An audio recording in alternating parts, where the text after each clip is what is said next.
Muito bem, estamos de volta com o seu 103 Notícias aqui na Macaúbas FM 103,9 com você onde você for e há mais de 30 anos. Siga a gente no nosso Instagram, @MacaúbasFM Oficial. A hora certa agora é 1h09, né? A hora certa é um oferecimento da Clínica IRM e do Laboratório Pesquisa. Qualidade e excelência no atendimento sob direção de nosso amigo Andrinho. Atendimento de segunda a sexta, das 6 às 17 horas e ao sábado até o meio-dia.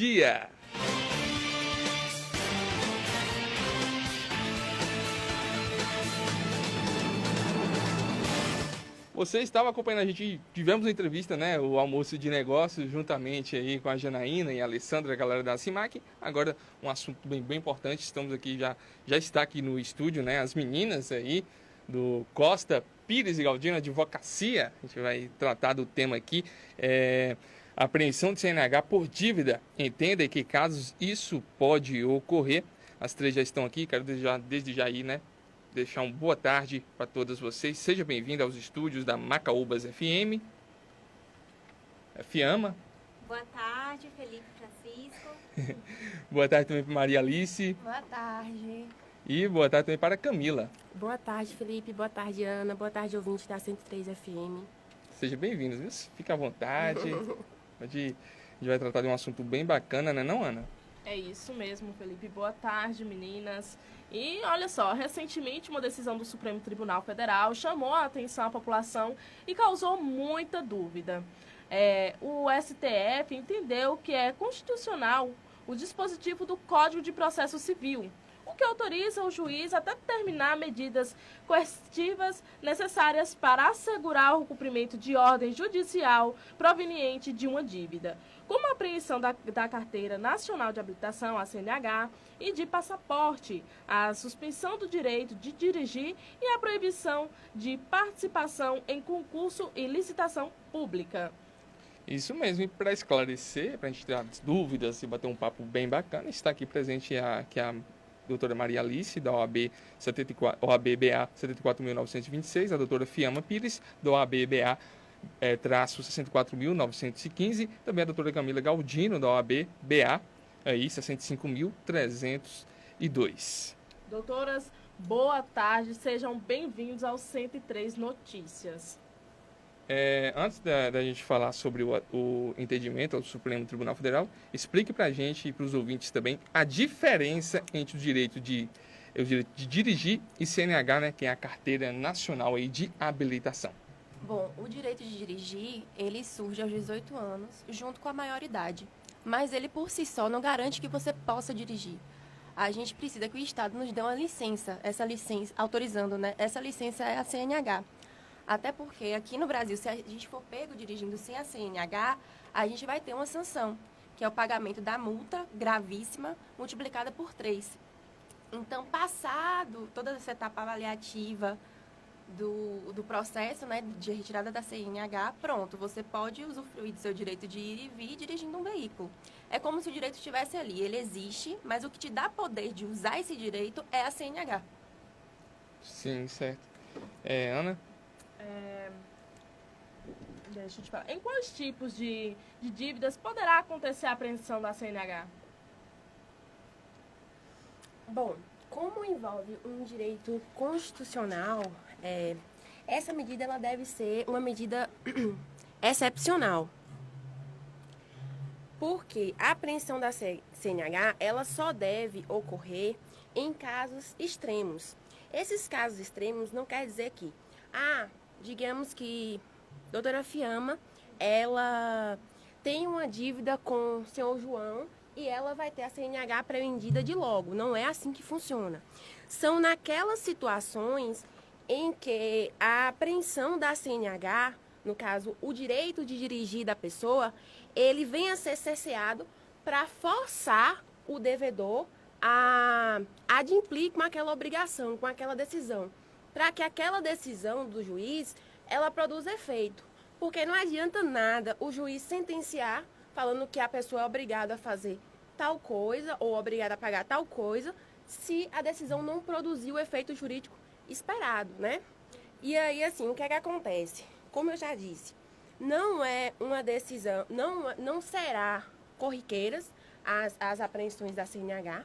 O magistrado, ele precisa esgotar os outros meios de medidas coercitivas para dar um resultado ao processo. Por exemplo, vamos lá para um exemplo para ficar mais claro, né? Digamos que a doutora Maria Alice, ela tem um veículo financiado e ela deixou de cumprir com as obrigações. A instituição financeira interpôs uma ação perante o judiciário. O juiz determinou a busca e apreensão do veículo. Só que a doutora Maria Alice, ela está circulando pelas ruas com um veículo. Então, assim, qual seria a medida, nesse caso concreto, para fazer com que Maria Alice devolvesse o veículo para a instituição financeira? Nessa hipótese aqui, a apreensão da CNH dela faz-se necessário por conta disso. Um outro exemplo seria o envolvimento em um acidente de trânsito, onde uma pessoa é obrigada a reparar o dano de outrem. Então, assim, no momento que ela tem que reparar o dano de outrem e ela não repara, nessa situação é importante que se faça a apreensão da CNH, mas é uma medida excepcional, não é como a decisão vem sendo exposta e circulada a todo custo nos veículos de comunicação, que você está devendo fulano, então você vai ter sua CNH apreendida. Não é. O juiz ele vai precisar esgotar todos os meios que ele tiver para fazer com que aquela decisão dele ela produza efeito, mas a apreensão da CNH ela vai ser uma medida excepcional, porque vai ferir um direito constitucional, né, que é o direito de dirigir, que, como a doutora Maria Alice falou, ele é alcançado com a maioridade, e quando o Estado dá o direito através da CNH.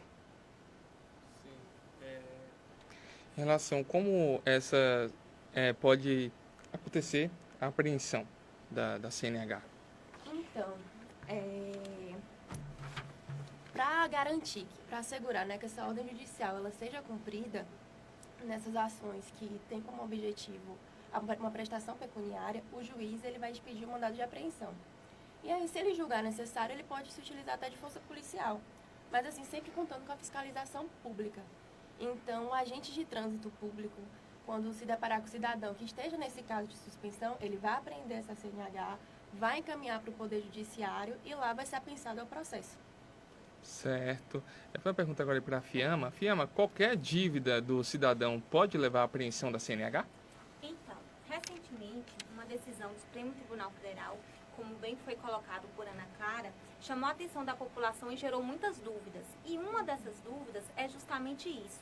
Será que todo cidadão endividado poderá ter a sua carteira nacional de habilitação apreendida?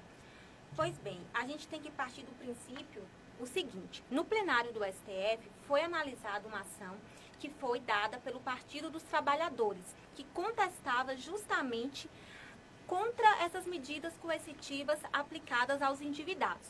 Então, o STF, recentemente, no mês passado, no dia 9 de fevereiro, mais precisamente, entendeu que é constitucional o dispositivo que já estava previsto no nosso Código de Processo Civil de 2015, que autoriza o juiz a determinar medidas coercitivas necessárias para se fazer cumprir decisão judicial contra esses endividados.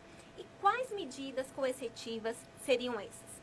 Seria a apreensão da Carteira Nacional de Habilitação, seria a suspensão do direito de dirigir, seria a apreensão do passaporte, a proibição de participação em concurso público e a proibição na participação de licitação pública. Só que assim, no ramo jurídico, a gente tem que ter um entendimento do seguinte: tudo depende e cada caso é um caso. Não dá para a gente generalizar a questão e generalizar a decisão do Supremo Tribunal Federal. Então, assim, por exemplo, nas dívidas, nas pessoas endividadas com serviços de proteção ao crédito, que é o famoso SPC, será que seria adequado a gente adotar essa medida coercitiva de apreender uma carteira de habilitação do endividado? A gente entende que não seria a medida mais assertiva, até porque na própria legislação já há uma previsão legal para que se aplique a esses casos específicos dessas pessoas endividadas no SPC, que seria, por exemplo, bloqueio da conta do endividado, ou então até a penhora dos próprios bens. Então, assim, o que a gente precisa ter em mente é que, apesar do STF ter reconhecido como constitucional tais medidas coercitivas, não tomou essa decisão com o intuito de que os juízes de direito saiam aplicando decisões no sentido de apreender a carteira nacional ou a suspensão do direito de dirigir de cada cidadão. Não é esse o intuito do STF. Essas medidas devem ser adotadas em situações excepcionais, como bem já foi colocado aqui pela minha colega Camila, em situações que devem ser muito bem fundamentadas pelo juiz de direito. Então, assim, em tese, a gente pode dizer que essa é a exceção e não a regra. Certo. Qual o conselho vocês podem deixar para as pessoas que passam por esse problema hoje? Então, ainda conforme essa decisão do STF, a gente precisa frisar que a medida, ela pode ser adotada, essas medidas cautelares que eu acabei de mencionar, elas podem ser adotadas desde que não avance sobre os direitos fundamentais e se observe os princípios da razoabilidade e da proporcionalidade. E o que seria esses direitos fundamentais? Direitos fundamentais são direitos inerentes da própria proteção à dignidade do ser humano, né? São direitos que veio implementados aí pela nossa Constituição de 1988 e que estão acima até da própria legislação, estão acima da própria decisão dos ministros do Supremo. Então, assim, por exemplo, no caso de um taxista, no caso de um motorista de aplicativo, de um caminhoneiro, será que seria viável, seria proporcional, seria razoável aplicar uma medida coercitiva de apreender a carteira nacional de habilitação dessas pessoas que precisam dela para exercer o seu ofício, para exercer a sua profissão? Então, assim, a gente deve sempre ponderar, né? Sempre relativizar até que ponto essas medidas, por mais constitucionais que elas sejam, até que ponto elas podem ser aplicadas sem ferir o direito constitucional, sem ferir a dignidade da pessoa humana e os direitos fundamentais de cada cidadão. Certo. Antes da gente chegar à nossa última pergunta, para você esclarecer mais, bora falar um pouquinho sobre o escritório de vocês também, né? Sobre essa ideia aí das três amigas, né? Das três amigas aí. Essa ideia bacana, nós estávamos falando aqui antes de entrar no ar, que é uma ideia, eu achei bem assim, nova, entendeu? Algo novo, assim, pô, três sócias. Abrindo... Escritório feminino. Exatamente. Viu, com a mulher, né? O poder da mulher. Isso é... De fato, foi uma imagem de empoderamento. Isso. Né? Nossa, não tem jeito. A gente olha assim e fala, que força dessas três mulheres, viu? Então, assim, a idealizadora, na verdade, do escritório foi a nossa colega Maria Alice, né? Ela queria abrir um escritório de advocacia aqui em Macaúbas e convidou, me fez o convite, depois fez o convite para Camila também. Sim. E a gente inaugurou, assim, a gente abriu as portas do escritório em dezembro do ano passado. Né? No dia 15 de dezembro, até a data é bastante simbólica, porque a gente escolheu essa data, não foi à toa, porque é o Dia da Mulher Advogada. Então, assim, a gente achou por bem, né? Onde tem três mulheres representadas para representar no mundo jurídico, um mundo que é extremamente machista. Então, assim, para mostrar a força da mulher no poder judiciário também, né? Ontem foi Dia da Mulher, a gente sabe o que a mulher enfrenta diariamente. Então, assim, para a gente está sendo uma experiência maravilhosa. A ideia foi de Maria Alice. Foi de Maria Alice. Mas foi. vocês já se conheciam há muito tempo, assim? Vocês cresceram Sim, juntos? A São... gente meio que teve a parte da infância muito junto. A gente é prima, assim, de consideração. E Camila foi minha colega de faculdade. Então, a gente se conheceu na graduação e a gente sempre falava de abrir o escritório. Que a gente se deu bem, né? De cara. Muito difícil, mas muito estamos bem. bem. E ela, por coincidência, né, a cidade pertinho, porque eu sou daqui de Macaúbas, Camila é de Buquira. E aí, desde o primeiro dia, a gente se aproximou muito. E aí, durante a graduação toda, a gente combinando de abrir esse escritório, só que por causa da graduação, eu não quis mais advogar. Fiz a AB e tudo, mas não queria mais advogar. E ela veio pra cá já advogar, trabalhei em Salvador e tal. Quando eu vim, eu falei, Camila já tá em outra, né? Nem vou fazer o convite pra ela. Aí fiz pra Fiana. Quando a gente tava nesse processo ainda, nem tinha começado direito, aí, numa conversa com Camila, eu falei, Cami, o plano não deu certo e tal, tá abrindo com a Camila. Não, mas eu quero também. Ainda deu tempo. Ainda deu tempo. Aí foi assim. História bacana, né? E quanto tempo vocês se prepararam para poder abrir o hospital, É um hospital mesmo. o escritório de advocacia aqui em Macaúbas? A gente, na verdade, sim, ele abriu de fato dia 15 de dezembro do ano passado, mas a gente está desde julho, né? Mais ou menos, organizando tudo, montando um espaço e já estava até atuando em algumas coisas pequenas, antes mesmo do escritório abrir. Porque a advocacia tem essa vantagem de não necessariamente ter um ponto físico para poder atuar. É claro que é importante para a gente estar podendo atender nossos clientes, recebendo, fazendo divulgação, mas a gente já estava com algumas demandas desde então, e em dezembro a gente abriu as portas. Abriu as portas e tá aí, firme e forte em Macaúbas, se consolidando. Em Macaúbas E e em Buquira. Buquira Buquira também, também. não esquecendo de Buquira, gente. Em Buquira também. Manda até um alô pra Buquira aí. Olha, Buquira. o pessoal lá tem ciúme, já tá com ciúme. Já tá com ciúmes. Buquira. Buquira, eu gosto de Buquira, estive lá esses dias atrás aí. É muito bom, cidade muito amada. Essa região toda da Bacia para mim é bem contemplada. Isso. Um povo do bem. Mas a bacia aí, quem quiser, viu, gente? Pode procurar a gente. Era a minha próxima pergunta, sabe? A gente não se limita, não. Era a minha próxima pergunta. Eu ia perguntar para vocês isso mesmo. Se você tiver interesse no trabalho de vocês, como procurar, onde procurar? Então, que fique claro aqui, né, que nós não estamos fazendo publicidade, né? A gente está aqui com uma Sim. conversa de um tema, porque, querendo ou não, nosso código de ética ele é muito fechado. Sim. Então, assim, a gente só vai falar desse tema bem superficial. A gente está aqui na Rua Direita, né? No Centro Empresarial Selma Nunes. Nós trabalhamos na parte previdenciária, civil, criminal, tributário. Generalista. A gente acaba fazendo de tudo, mas com Mais muito focado nas cuidado. áreas. Certo, entendo. Mas pode procurar a gente pelo Instagram também. É só seguir lá o No Instagram. Instagram, É o nosso arroba- contato pessoal também. É o @costapiresgaldino.advocacia. É o Exatamente. Instagram aí. Você pode estar acessando, seguindo, ficar por dentro de tudo, por lá. As coisas tudo deve postar lá no feed, né? Postamos Enfim. diariamente. Agora me mate uma curiosidade. Como foi para montar o nome desse escritório? Porque eu percebi que foi o sobrenome, né, de cada Cada uma. uma. Mas como foi esse processo? Não, um dia a gente foi fazer uma reunião pra decidir a logo. Aí foi assim, né? Foi. Aí a gente falei, gente, como é que a gente vai montar? Porque são 3 sobrenomes muito diferentes um do outro, né? Costa, Pires e Galdino. Aí quando eu falei assim, Costa, Pires e Galdino, eu falei, mas ficou bom. E ficou. Ficou. Ficou, soou bem. É isso que ficou. Ah, Costa é. Pires e Galdino. Você acredita que eu sou tão um pouquinho lerdo, às vezes, que eu demorei pra me tocar. Ah, tá, é sobrenome, cara. Porque eu fiquei me perguntando, não?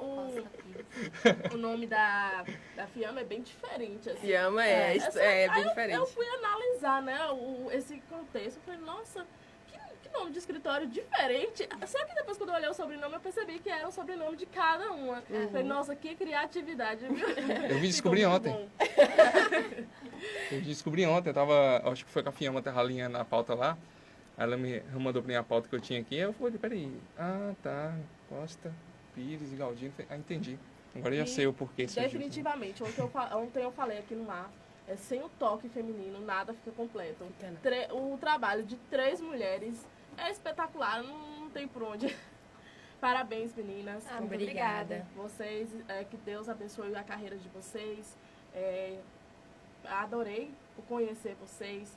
Ao ver a imagem de vocês, eu senti uma presença de empoderamento. Isso é algo muito bom, que a mulher vem trabalhando para conseguir isso. Que vocês sejam não só uma ótima profissional, né, cada um de vocês, mas que seja fonte de inspiração de um trabalho tão belo, viu? E fica o espaço para vocês agradecer, cada um de vocês. Mas antes de a gente entrar nesse assunto, só fique à vontade também para você acrescentar outras informações necessárias, né? Para encerrar a nossa conversa. Gostamos de agradecer sempre a participação de vocês. E a gente estamos aí de portas abertas também futuramente. Pode estar retornando aqui, mais para frente a gente pode Vamos estar guardar o ligando aí convite. também. Discutir outros assuntos. Qualquer dia, daqui a um tempo, do nada eu mando mensagem para Fiamma, bora alinhar uma entrevista. Pronto. Não se surpreende qualquer dia eu mandar mensagem, aí é normal. Estaremos Tá bom? aqui. Então fique à vontade, se quiser acrescentar mais informações, acrescente. Fique à vontade para agradecer também. Aí, a família, quem vocês quiserem agradecer, fique à vontade. Então, conforme o tema foi alinhado aqui por Felipe e por Ana, vamos só deixar realmente claro para vocês ouvintes. Sobre esse tema que surgiu novamente nos veículos de comunicação como sendo algo novo, que na verdade não é. Já era uma previsão do Código de Processo Civil. E eu quero deixar ainda mais claro para vocês que não é da forma como está sendo veiculado aos veículos de comunicação, né? Não é simplesmente, eu vou perder a minha CNH porque eu estou devendo. Não é. Mas você de casa também deve estar pensando, e o devedor de alimentos? Ele pode ter a sua CNH apreendida de logo, ou é como os outros, é uma medida extraordinária? Nesse caso do devedor de alimento, nós temos uma medida coercitiva muito mais severa do que a apreensão da CNH, né? Que no caso é a prisão civil. Nesse caso aí, a apreensão da CNH ou a suspensão do direito de dirigir ou de participar de licitações ou de ter o seu passaporte apreendido, ele é muito menos severo do que o outro que pode ser aplicado, que no caso é a prisão civil. Então, nessas hipóteses aí, pode sim ser feita a apreensão da CNH de imediato. Agora sim, digamos que você tem a sua CNH apreendida e você fica assim, meu Deus, eu não concordo com essa decisão do magistrado, o que eu vou fazer? Inicialmente, procure um advogado para isso, porque você tem que estar instruído de um advogado, e esse advogado, ele vai interpor um recurso perante o tribunal competente para que essa decisão do magistrado ela seja discutida, porque para ele vai ter algum vício. E às vezes tem a questão da dívida estar prescrita, né? Muitas vezes a dívida está prescrita, já passou o prazo de 5 anos. Prescrita que eu falo o credor, ele não poder mais ajuizar a ação, né? Porque é diferente você achar, eu não devo mais, eu prescreveu minha dívida, eu não tenho que pagar mais. Não é assim. É o direito de ajuizar a ação e cobrar perante o judiciário. É a prescrição. Agora, por exemplo, tem a questão da citação também. Porque assim, você não pode receber na sua casa um oficial falando, eu vim aqui buscar a sua CNH porque ela está suspensa. Você tem que ser intimado daquela decisão, daquela sentença judicial, para a partir daí você ou pagar, ou impugnar, ou fazer qualquer meio cabível para você. Você não pode receber essa notícia e aceitar se você tem algo ainda para poder fazer. Então, Felipe, eu queria agradecer você, agradecer a Ana, agradecer todos os ouvintes da 103,9. Muito obrigada pelo convite. Eu espero estar aqui mais vezes. Certo. Gostaria de agradecer Felipe, Ana Clara. Ficamos lisonjeadas com o convite. Foi uma honra para a gente poder debater sobre uma temática tão importante para a sociedade, esclarecer essas dúvidas. Beijos para a tia Fal. Queria agradecer, Felipe e Ana, pelo espaço, pela oportunidade de estar aqui hoje. Agradecer também a todos os ouvintes e dizer que espero voltar em breve. Aguardamos o convite. Aguardo sua mensagem no WhatsApp. Eita. Mas pode deixar, assim que surgir um tema bacana pra gente debater, Pronto. eu vou alinhar com vocês aí futuramente, tá bom? Nós agradecemos, desejo todo o sucesso do mundo para vocês, que Deus abençoe grandemente cada projeto, cada passo que vocês der aí nesse projeto de vocês, tá bom?